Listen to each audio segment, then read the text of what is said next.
кагаз таркаткыла фракция көскүлөп атат. Сиз шайланып атканда, өкмөт шайланып атканда кайсы кагазды окудук эле? Эгерде жогорку кеңеш аныктай албаса, тарых аныктап койду. Күн тартибинде 3 эле маселе турат. Биринчи парламенттик кайра шайлоо. Ал Конституцияда түздөн түз жазылган, ал президенттин дагы жогорку кеңештин укугу эмес. Борбордук шайлоо комиссиясы жарыялады. Ооба алардан кемчилик абдан көп кетти. Бирок алар форма 02 менен элди ташыган жок да.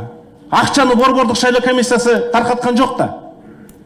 Борбордук шайлоо комиссиясы бул болгону бюллетенди эсептей турган кассир. Экинчи биздин озуйпабыз бул президенттик мөөнөттү аныктоо. Ал Конституцияда түздөн түз жазылган. Бүгүн акыркы күн. Бөлөк бизде полномочия жок. Үчүнчү миссия ушул катастрофа кайталанбаш үчүн жана депутат Сулайманов айткан 3 өзгөртүүнү киргизүү. Ушунун баарын кылгандан кийин биз таркай берсек болот. Бизде убакыт, лимит, моралдык ресурс, саясий ресурс баары түгөндү.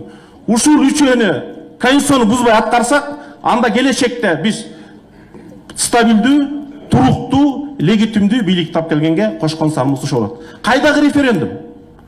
Убактылуу президент шайланган учурда референдум токтотулат.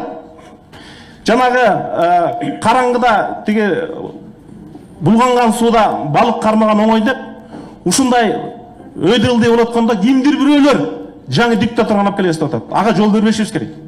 Ушул 2 ай тарых үчүн өтө маанилүү. Бир диктатурадан экинчи диктатурага кете бересизби? Азыр биздин эң чоң озуйпабыз, миссиябыз таза парламенттик шайлоону өз учурунда өткөзүү.